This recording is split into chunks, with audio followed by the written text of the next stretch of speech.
I am the original tea. Not about drama, let's get ourselves free. I am the original tea. I'll tell you some stories, we'll look for that key. I am the original tea.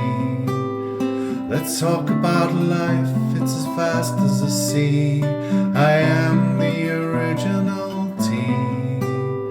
Let's all find a path, we'll live it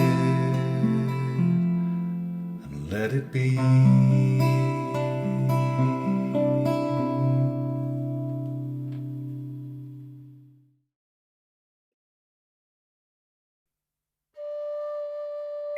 Hi, it's me, it's T.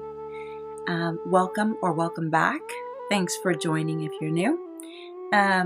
Today is going to be a combined video, and we're going to have a tea talk, and then at the end we're going to have an out and about with tea, where I show you some of my favorite pictures from Blair Castle in Scotland. You were asking me, could I see more pictures? And I've got a castle for you. This is amazing. But it's not even my most favorite castle. We'll get to that another time. But it's one of them. I probably love them all for different reasons. But let's first talk about what the tea talk is about. So this tea talk is part 2 of one time I moved to England. And it's about what it was like to move to a new country that I had never been to before, to learn the customs, traditions, way of life, because you would, I don't know about you, but I did kind of assume that, well, we both speak English, or maybe Mr. B likes to say he speaks English and I speak American, but whatever. We're so bad. Anytime we get a chance to rib each other, we will. But there are differences indeed between the two countries, and I'm going to tell you about some of them. And one of these days, like I said, I will literally take a picture out and about just to show you a few things, and just make sure that I don't catch any people, or we'll just blur those out so people can have their privacy in American. I'm bilingual, I just want you to know. So, last we talked about one time I moved to England. You had me dropped off at the steps of my new place with Mr. B. And we lived in a county called Lancashire, somewhere in Lancashire. And so if you look that up on a map, you'll see what area of England that is, and that is not London.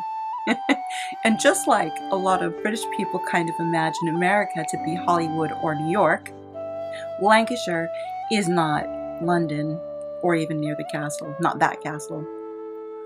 So when I first got here, like I said, it was different. I mean, we arrived home and it was dark out, first of all.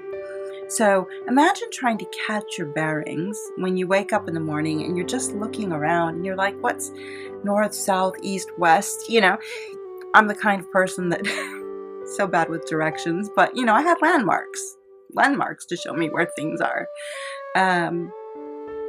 But I wasn't used to this new place. So the first couple of weeks, Mr. B showed me around, and I met more of his family, his lovely family, and they all came to visit, and my mom-in-law fed me up as best as she could with her delicious Indian cooking. I mean, wow. I had never really had Indian food before. It's the bland American palate that I have. So it was amazing, and I was like, wow, you just whipped all that up. That's impressive. I'm going to have to learn one of these days. I haven't been too well domesticated. I think too much working. But anyway, so I got to know the house. I got to know the area a bit better. I got to just know little things like how most of the existing houses, not brand new housing specifically, although could be true as well. But older housing built in the 1800s or the early 1900s, each room has a door to it. So the living room has a door to it. The kitchen would have a door to it. Starting up the hallway would have a door to it. Second floor, door. Third floor, door. Why is that? It's because these houses were built at a time where people had to build fires and use their fireplaces, and heat was, precious. And if that heat escaped the house, it could be frightfully cold with the dampness, right? So each door was shut. That way you could economize being in whatever room you're in at that time. You could heat and not have to continually heat the rest of the house. That's kind of how it worked. We also had thermostat heating as well, radiator type heating. But again, it's one of the things is to economize, and that's not a bad thing, is it really? So there was that. Just one little thing. So I was like, doors. Is this a closet? Is this a doorway? I was like fascinated by the whole thing. The stairs and then the stairs. I'll have to do like an outline of what. And like I said, I lived in terraced housing. So if you look up terraced housing in the UK, what that looks like, then you'll see rows and rows of houses all stuck together, like 10 in a row. All together like apartments would be, but like I said, there's an entire house in there. The back gardens tend to be smaller in these, and you will sometimes see signs if you know the history of where you live, which I did find out. There would be outbuildings or outhouses, or at least some structural bricking or something left of it. There wasn't in our particular house, but there were other houses I've seen where there were still a few outcroppings of just some bricks, and that's where the outhouse would be, because it wasn't inside. No, it was outside. And it was outside up until, historically speaking, kind of recently. I don't mean like last couple decades, but probably like in my lifetime.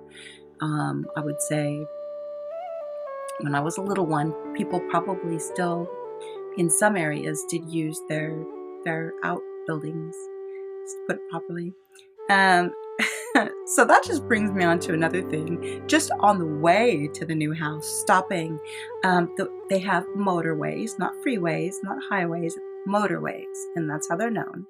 And then there's smaller roads called the A roads, which are not just a plain old road. They're kind of second to the motorway, and they help you get to where you're going. But this is what is fantastic. The motorways, and I guess our tax dollars as well, tax pounds, they take care of having rest stops along the way. And these are not just, the old trucker stop, where there's some dodgy bathrooms and that whole thing. This is like you have, I won't name them by, but fast food restaurants, coffee shops, gift shops, bookshops, and then the toilets.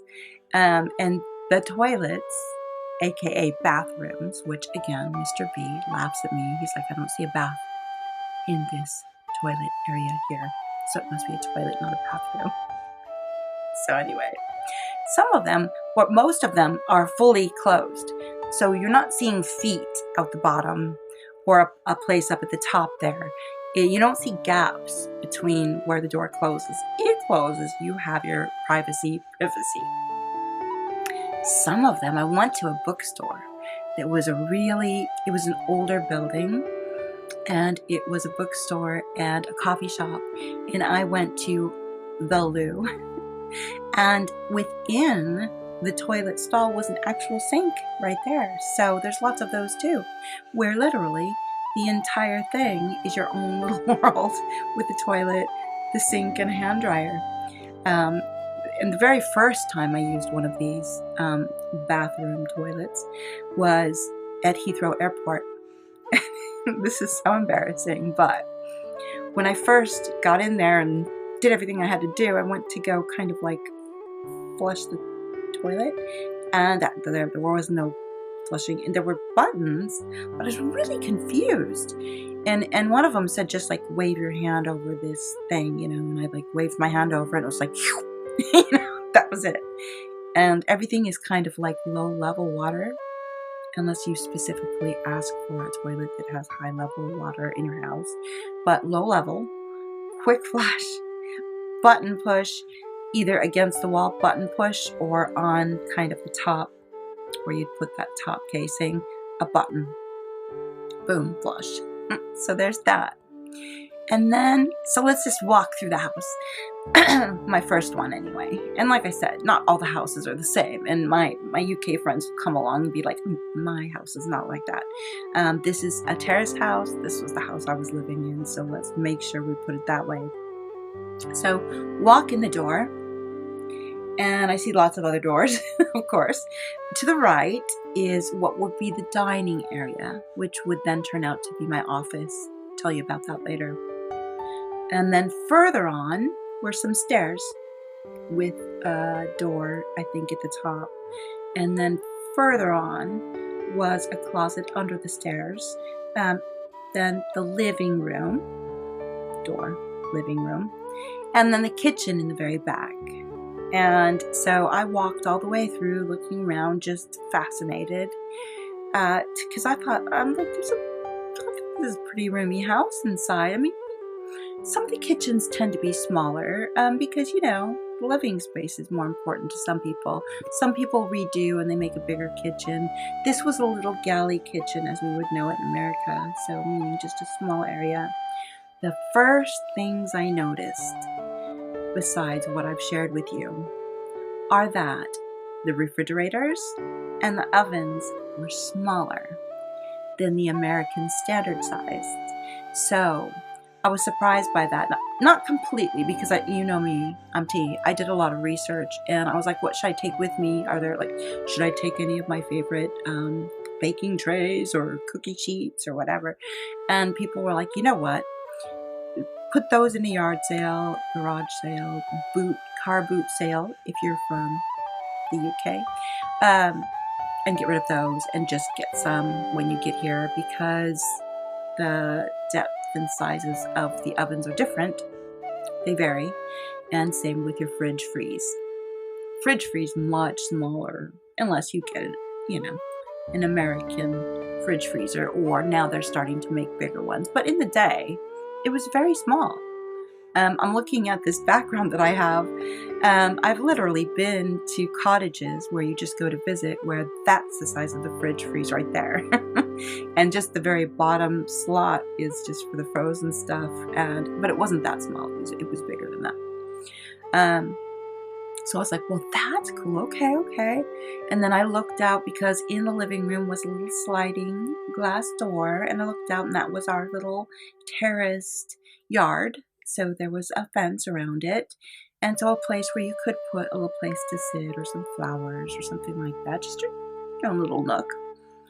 Because the way most terraced housing works is you're in a grouping of them. So we were in a group that kind of went, ours was towards kind of the middle, and then there were some behind us and some in front down the hill. And so in between the terraced housings are the alleyways. And so in the alleyways, that's how you can get to the other side of your back garden. There's the gates, and that's where you keep your garbage bins, not trash cans, the bins. And then of course there's bin day, so you have to make sure that you get your bins out. They have to be in a certain place. That's not unlike America. You got to drag everything down to the curb, right? Well, you've got to make sure everything is out on the specific bin day. And around here, they are very serious about their recycling. So you do have like your normal rubbish bin, just for household waste. And then you've got plastics, paper, and then just green, like if you've got a lawn and all that sort of stuff, food stuffs goes in there. So I was just like taking it all in with my little brain, just, trying to get it all. And then I went up to the second floor landing. 2 bedrooms and a bath room because there was a bath in it that also had like a shower and a toilet, and it was big. It was really roomy. I was like, wow. And a window that just opened wide up, like you could open the whole thing. And I'm like, isn't that a safety concern? And he's like, we're both kind of grown up, so hopefully neither of us will leap out. But if you had kids, you'd want to put a little like safety latch, which I think people do. But I mean, it was still frosted over, but it was really great. Like if things got foggy in there and you wanted to leave the bathroom, you could just open that window up and it would boom, be gone. So there was that. But I did notice that in lots and lots and lots of houses, it was like a bath shower combo, and the way that the shower was that it was kind of plumbed in, and you'll know what I mean because you will have seen enough of these to know that the shower piece was plumbed into the side of the tub, so with a long hose. So if you're bathing and you want to wash your hair while you're in the bath, you can, do that. And then some of them also have like a little bracket you can put up and then put your shower up, which more and more people do that now, but it used to be just the bath, and then they got the plumbing in to do the shower hose there. Otherwise you were literally using cups and dunking your head back, and I hadn't seen people generally washing their hair in the sink downstairs in the kitchen, which I've been known to do just because it's more comfortable, and there's a lot of hair, so it takes phases. So that was then, and those were the rooms. And I went to the first room that was closest to the bathroom was a little boy's room, and that's my stepson's room. Even though they didn't live with us, they lived 2 blocks away with their mother. They had rooms. So the first one had his favorite football team, and Mr. B had lovingly put up the wallpaper and the stripe that had his favorite football team, soccer football team. And then the second room I went into was lavender, so girly, sparkly, and had little unicorns and things like that, and faced the front of the house. And that was my stepdaughter's bedroom. And then there were more steps and a door. So I walked up the steps, opened the door, close the door, a few more steps up to the top, which is the attic room, which I was telling you about, where the looming may go on if you're in Lancashire County, especially cotton industry and looming. We had, when I very first moved in there, think about this, it's a T-shaped, not T-shaped, it's A-framed, and the walls almost looked like, it was the way that the people before Mr. B had painted it, but it was almost like this tobacco-y yellow color, but it was so dark because, there's not a lot of windows in the very top. There was one main one and a smaller one, like they call them Velux windows, and I think they have them in America too, but they kind of pop up, and then you can look outside if you're tall enough, just depending on where the windows are. So there's ventilation and everything, but the room was really dark. So eventually we repainted it lighter and brightened it up, and I did some decorating here and there. But so that was like the whole walking through the house and seeing what it was like. And like I said, it was not cramped. It was quite roomy. I didn't expect, looking from the outside, to see what was on the inside. That was just a big surprise. So anyway, there's that. And then let's talk about getting used to things like the language, the local language, the accents. Even though I'm told I have the accent. Lancashire has several different dialects, or not dialects, but accents, because it's a little bit different than America. You know what I'm saying? Like each state kind of has it. Like in the South, it generally has that Southern, although if you're from the South, you can kind of guess, even though it's a Southern accent, which part. The difference between Southern and Northern California, right? So in Lancashire, there were many different towns and cities. So towns are smaller than cities. They've not been incorporated. And so the accent in that particular area I was in was very thick and different than what you think you know of like a London accent. It's not like that at all. And it took me a while. So Mr. B was my translator for both ways because they were like, what is this woman saying? Anyway, time went on and time went by. And Mr. B had to go back to work. And I wasn't working. I was like, well, I will at some point because I'll just die of boredom otherwise. I've got to be doing something. I got the house into shape. And one evening, it was winter, so it got dark early. Somebody knocked at the door. And I don't think that we had peek holes. I'm like, where's the peek hole?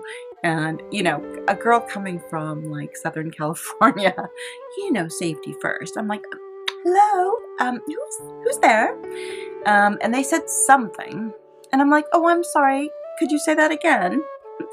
And they said window cleaner. I picked up that part, window cleaner. And I was like, oh, no, thank you. No, thank you. That's all right.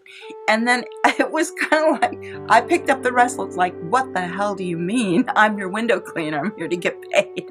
I'm like, oh, okay. One moment. I'm so sorry. One moment. I called Mr. B on the phone. Mr. B, do we have a window cleaner here? And he's like, yeah, there's some change in the top drawer in the living room. Just pay him. I'm like, does everybody have window cleaner? And so then I looked out the window and saw this man like with a ladder over his shoulder and a bucket. And he was a window cleaner, literally lugging his stuff and climbing up the stairs all the way to that like third floor to wash the windows. It's a thing here. And when I've talked to other people, they're like, don't you have the same in America? And I'm like, not really. Not as a standard. Maybe it's been a standard since I've been away for almost 14 years, but not when I was there. So I apologized and said, I'm really sorry. Obviously, I'm not from here. Forgive me. Here's your money. Sorry. So there was that. And then I like to talk about the time that it was the first Christmas of T being in England. So I did bring some of my precious Christmas decorations because, you know, I picked out the ones that were like familial, that came from, you know, handed down, and just ones that had been precious when I had my little one, and, you know, just had a box of them. And so we got our little tree, little Charlie Brown tree, put it up on a table. We didn't need a big one. And started getting ready to decorate. And so I said, Mr. B, we had the music going or some audio book going. I'm like, where are the ornament hooks? And he's like, the what? The what? And I'm like, you know, the little like a fish hook to put on the ornaments. And he's like, oh, you mean thread? And I'm like, no, like hooks so you can hang them off the branches. And he's like, oh yeah, no, we use thread. And I have, there's a little spool of some gold thread. And what you do is you just measure it out and tie it in a little knot and then put it on the decoration. And I was like, no. Because I like looked at all the, what they like to call the boxes of baubles. And I was like, T is not going to be sitting and tying all those threads. I know, a bit precious. I know what I am. And so I was like, all right, that's the living end, Mr. B. I know you're joking that you don't have any hooks. I said, let's go to the DIY store and go get some. And he's like, you won't find any. And I'm like, oh, for goodness sakes, really? It's probably because you've never had to go buy them. Maybe somebody else went and got the tree hooks for you, or you know what I mean. And he's like, no, I'm telling you, when you go there, they're not going to know what you're talking about. And I'm like, psh, you know, wow. The two things happened on this night. First, the DIY store. Second, the grocery store. I'll tell you that in a second. But the DIY store, I walk in, and poor Mr. B, because he's shy, and also he's British, so you're not one to just be rushing up and talking to people like you know them, you know. But I'm like, excuse me, sir, ma'am, you know, miss, whatever. Do you work here? Yeah, because I can see you've got the little tag here. I found a young man, and I said, could you please tell me where your Christmas tree hooks are? And he said, Christmas tree hooks. And he said, oh, you mean like the big hooks, like for your wreath, or for your, we do have some. And I said, no, to put your decorations on. And he kind of still like looked at me and said, oh, decorations. All right, I'll be right back. So he comes back, and Mr. B is like 20 paces away, pretending he doesn't know me because he knows what's going to go down. The guy comes back with like a big old suction cup and a big plastic hook, which you would probably like stick to your front door and put a wreath on. And then one that had like, that goes over your door that you put a wreath on. And I was like, no, I mean like your baubles, the little ones where there's like a little metal hook and it's bendy, like a fishing hook, but even bendier. And you put, and he's like, yeah, we don't have those. I'm really sorry. No, we use thread. We use gold thread. Okay. And I turn around and look at Mr. B, and he's like, Are you ready to go now? So off we went. And I'm like, sorry. Okay, but that's weird. You guys don't have hooks. It's a bit suspicious, sus. But okay, fine. I'm like, I guess that's sweet and that's nice, but really tying them all? That just doesn't seem efficient. So then I'm like, okay, let's stop at the grocery store because I need to get us some provisions, and I also need to get some powdered drink mix. Because if you're in America, if I say powdered drink mix to you, you're going to think like powdered Kool-Aid or Gatorade or Diet whatever, that you put in your water bottle, shake up, sugar-free or sugar form, whatever. Right? It's everywhere. You can find it anywhere. You can put it like in your purse or your handbag, and just put it in your water bottle, right? So I went to the grocery store, and we're going along, and I asked Mr. B, where's the powdered drink mix? And he's like, we don't have powdered drink mix. Now remember, it's almost 14 years ago now. And I'm like, yes, you do. Stop it.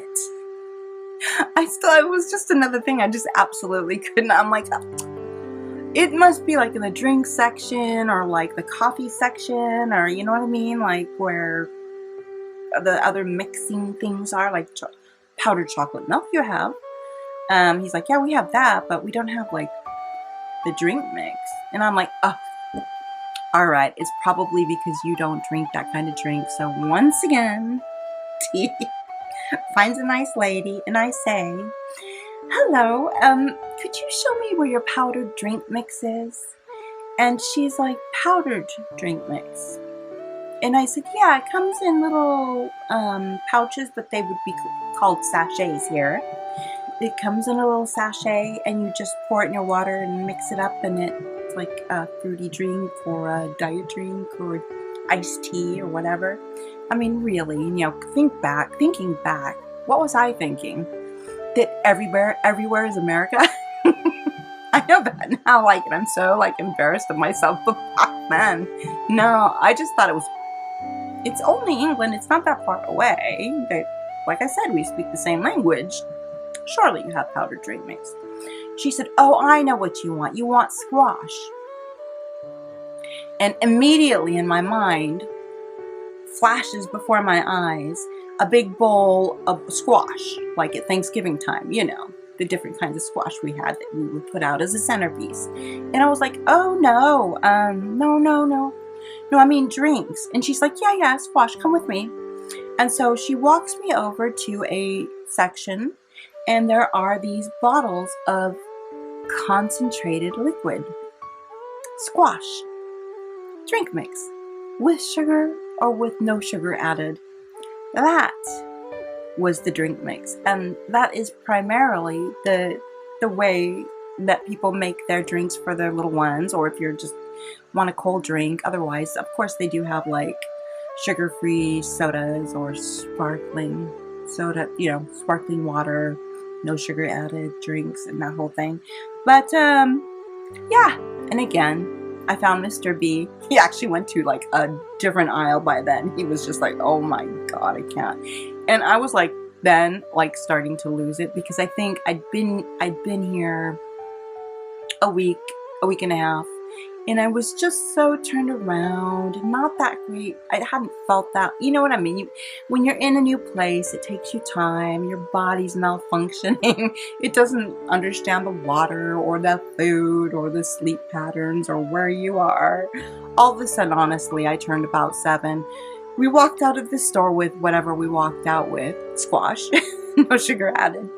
Got home, put things away, and then I burst into tears and just laid on the couch, the sofa, settee, weeping. I cried my eyes out. I did ugly crying, because my heart was broken. There were no hooks. There were no powdered drinks. I didn't know where I was. I didn't understand everything. The man came and there was the window washing, and I was like, they're gonna hate me here. And so poor Mr. B had my head in his lap, and he was like, it's all right, T. It's gonna be okay. He's such a sweet British saying, what's to do? What's the matter? And he's like, it's gonna be, and just rub my back, and can I get you some tea? Because this is gonna be the last part too, because I know I've gone on. And I think we've talked about this before, but it belongs in this segment for sure. Tea. And I don't mean me tea. I mean the drink tea. And tea is a big deal here, obviously. Right? But when things go wrong, when you're sad, when you've had a bad day, when you're having a moment, if you have somebody nearby who's in tears, one of the very first things that will be offered to you is, can I get you a cup of tea, love? And I am telling you, you'll cry. You'll cry just from the sweetness of that, because they're trying to love you without hugging you. Because a lot of people are not like super huggy. They are with their, immediate family, but not just, not like the Californians who hug everybody. We do. So yeah, he was like, can I get you a cup of tea? And I'm just like snotting and going, okay. And so he brought me a lovely cup of tea. I calmed myself down. I accepted that things are different and I was going to learn, and that perhaps more research was needed, which it was. But it was so sweet of him to do that. And then just finally, I think it was the day after that or a couple days after that, because it was the winter and it was dark, and it was, because I came in January, didn't I? So that first, it was that year. The next day or two, he came back home and he'd stopped at the shops for me. He popped over to the shops for me and he bought me a robe that was fuzzy and pink and warm, and it was just the sweetest thing. He's like, I got you this. I thought you might like to have this because it's cold. I was just like, wow, so sweet, so thoughtful. And the other thing is, you don't go visiting. You really shouldn't go visiting unless you're very, very familiar. And even then, I still feel it's a bit questionable. And I have been guilty of not doing this. You should bring flowers. Stop by the petrol station or the grocery and get yourself a bouquet of flowers. They're not that expensive, and you never come empty-handed to somebody's house if you're going to visit and you bring flowers. It's just a sweet little way of being. And so I'm going to stop there just for now because it's a lot. And I'm going to end this with some music of Ben's. I haven't figured out which song it's going to be yet, but I'll put what it is. It might be a couple of his songs because I've got a lot of pictures from Blair Castle in Scotland. So if you weren't interested in the tea talk, hopefully I'll even put it in I'll put where in the timeline I stop talking the tour begins, in case you're not into a tea talk and you just want to see the castle, or vice versa. All right. So, thank you. As always, I love you more than my luggage. And let's continue to keep walking each other home. Thank you for subscribing, and your comments are beautiful. I mean, you just make me feel not alone in this world, and it's lovely. So I just wanted you to know I really, really appreciate that. All right, I'm going now. I'm gonna hang up first, right? Okay. All right, take care. Bye for now.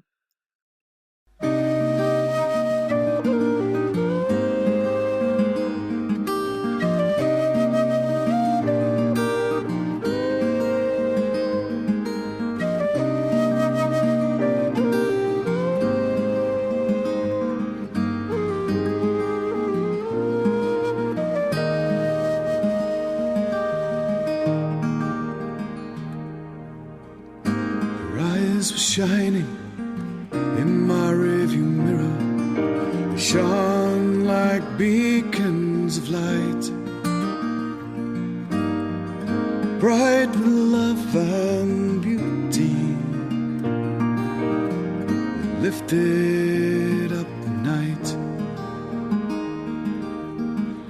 No, she's out there somewhere underneath this moonlit sky, living the life of a mortal being. She'd fallen from on high, and she's an angel with broken wings. There's nothing they can do to make me fly, and I'm a foolish man, foolish heart. There's nothing I can do to make her mine.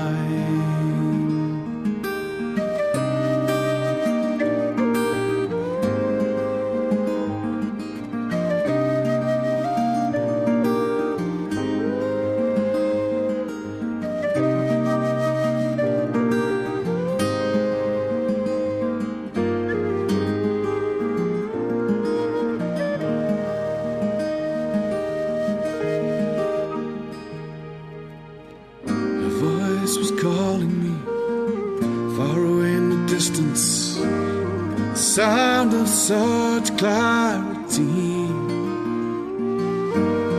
spoke of the wisdom of the Buddha, spoke of the love of Christ, spoke in the language of the angels, of the foolishness of men, but it faded away one bright starry night. It was never heard again. She's an angel with broken wings. There's nothing they can do to make her fly, and I'm a foolish man, heart. There's nothing I can do to make her mine.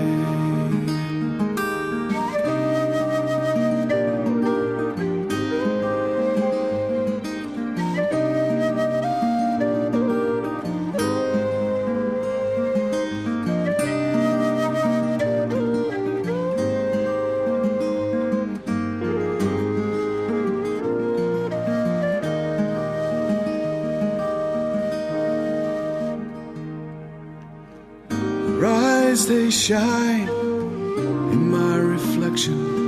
They shine like beacons of light, bright with love and beauty. They bring daybreak to my night.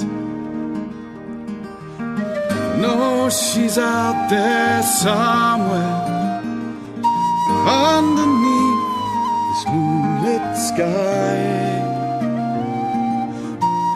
shining bright and oh so sweet. But she knows she can never fly. She's an angel with broken wings.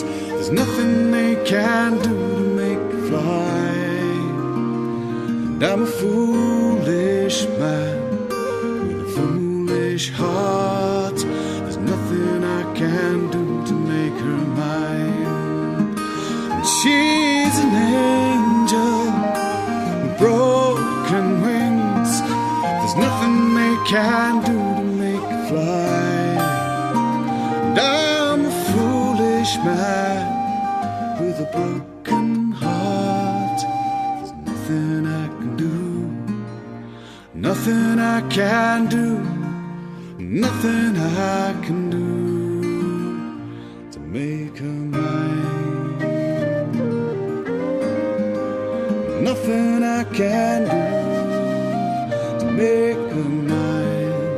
Nothing I can do, nothing I can do, nothing I can, nothing I can do. There's nothing I can do to make her mine. Nothing I can do.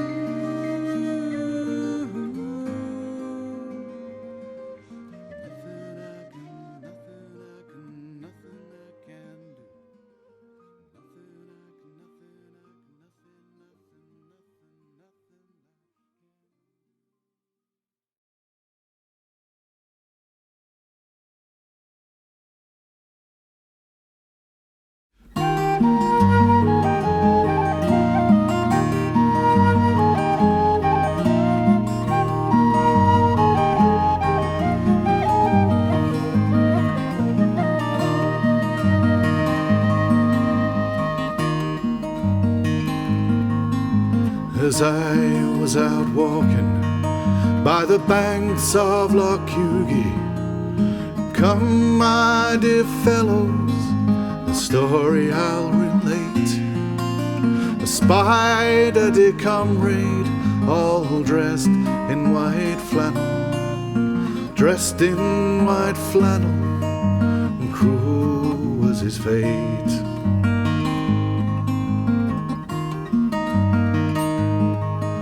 The mercury was beating, the limestone was reeking, his tongue all aflame hung over his chin. With a hole in his bosom, his teeth were closing. Bad luck to the girl who gave him the flame.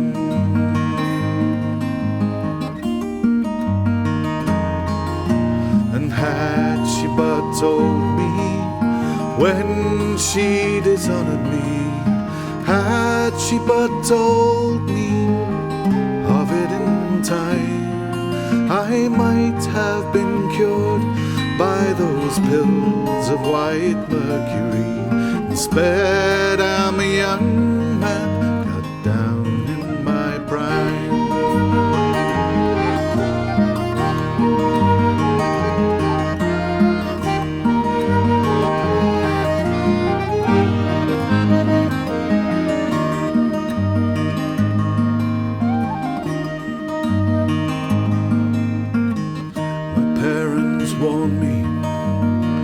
Oft times did chide with those young flash girls, do not sport and play.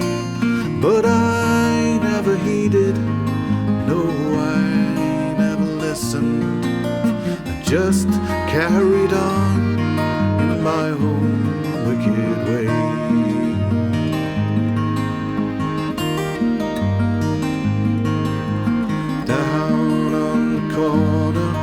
Two flash girls were talking, one to another in a whisper did say, there goes that young man who once was so jolly. Now for his sins his poor body must pay.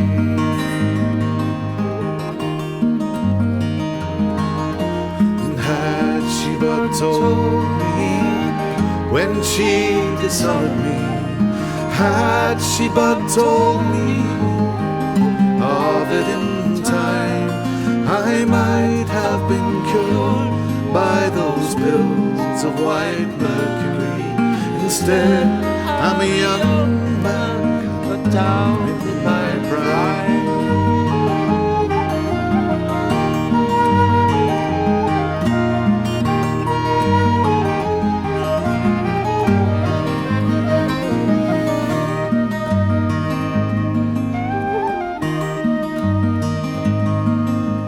Doctor, dear doctor, before your departure, take all these bottles of mercury away and send for the minister to say a prayer over me. Then you can leave my poor body in the clay.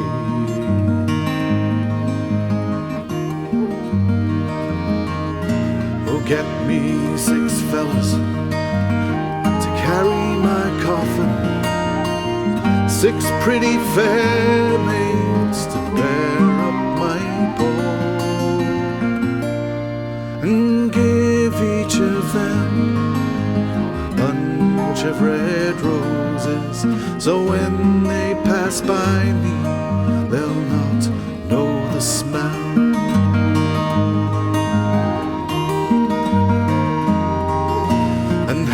She but told me when she dishonored me, had she but told me of it in time, I might have been cured by those pills of white mercury. Instead, I'm a young man cut down in my pride.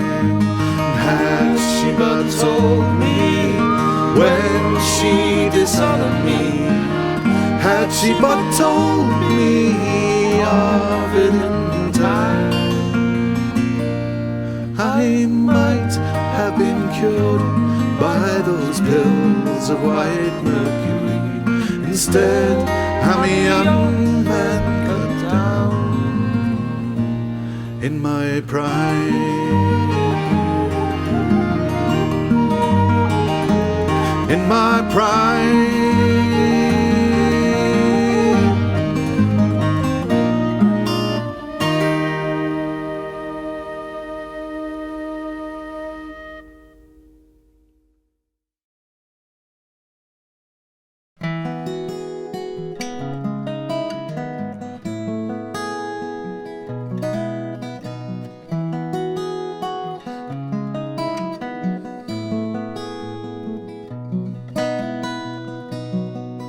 Tomorrow is the 1st of November, and the last of the leaves will have blown right off this tree.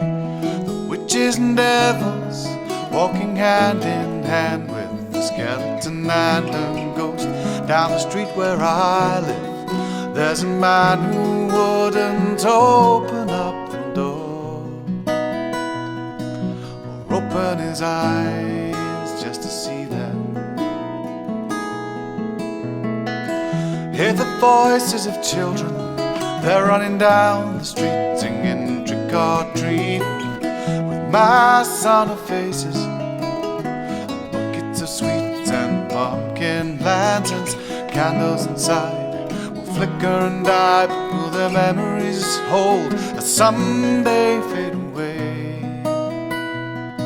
Or do they come around every Halloween come round? When it's Christmas Eve come around, when you least expect, knock on a window, jump on the bed, come around on cold winter's nights come round, when there's smoke in the air come around, when we gaze at the stars, shine so bright, they shine so free, we'll take you away, just for a little while.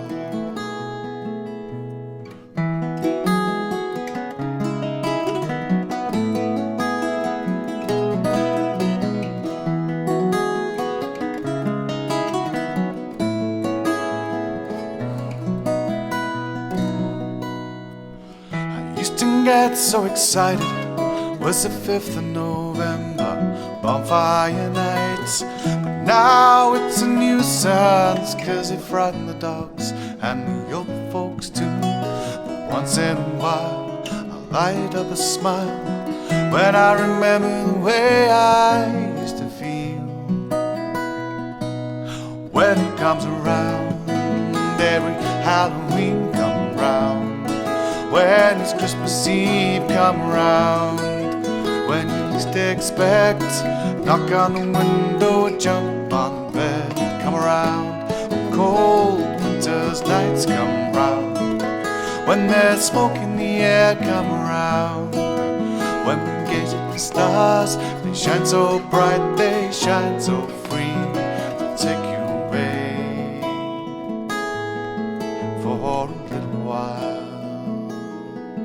Come away for a little while. Time waits for no one, and no one has the time to walk with me through those memories of mine. The seasons will fly so quickly now, summer days to autumn haze, and they don't need to stop and rest their wings, just for a little while, for a little while.